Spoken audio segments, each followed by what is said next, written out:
We formed Onion Collective all the way back in the winter of 2012. As friends and women and mothers in Watchet, we used to meet every Thursday in the Esplanade Club in Watchet, and we'd just spend so long talking about why doesn't this happen and why doesn't that happen? We should do this. And then I think we got bored of ourselves and we're like, you know what? Should we do it? So we formed Onion Collective, and the point was that there was this big urban splash development that was happening on the quayside at that time. It was a proposal for 80 flats. And we kind of knew that they would just go for second homes because it wasn't affordable housing.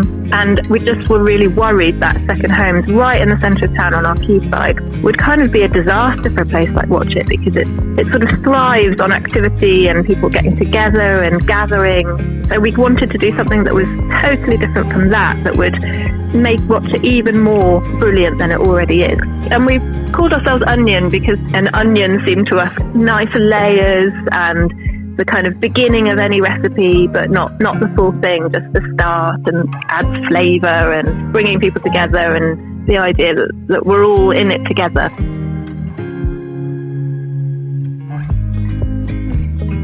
There's 11 artist studios that you can come in and see them at work, and part of the point of them working in East Quay is that you can knock on the door and have a chat with them and ask them what they're doing, and they're there because they enjoy that and it's part of their practice. We've also got Two Rivers Paper. So they are a bespoke handmade paper making company. They previously were in Roadwater, and Jim, who owns the business, it's his house in Roadwater, and he wanted to retire. He was going to close it down and then was looking for another venue, and we said, well, we'll build you exactly what you need. And it's been amazing because it means that he's got bigger space, he can employ more people, he's got 2 apprentices that he didn't have space for before. So that's really brilliant, and there's a massive window so you can watch them working and making paper. There's also a geology and ecology workshop where geologists are cleaning fossils and rocks. And that's actually a commercial practice, but they're kind of a social enterprise and everything else, in that they do lots of fossil walks and help the town with its interpretation about the geology, because we've got some amazing geology in Watchet. Yes. So it's really great to have them part of East Quay because of their specialist knowledge is just so fantastic. So then we've got 2 galleries run by Contains Art Still, so that's a now a charity, and the programming is 3 themes.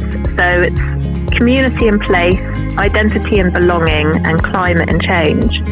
So we're inviting artists from all over the country and sometimes internationally to exhibit their work as long as it fits those themes. And then we've got a restaurant. We've got 5 accommodation pods.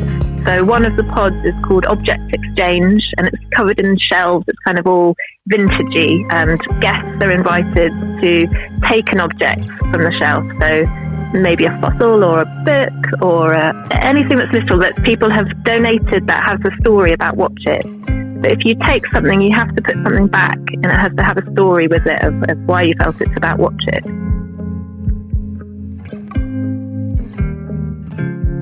I think the first thing I'd say is don't do it on your own. It's too hard. Do it with a group of like-minded people who are grafters, who work hard and who really care. Because I think the thing that got us through is that when bad things happen, which they do, there's always one of us that could say, no, it's fine, this is what we're going to do, I've got an idea. And when you've got that enough, it works.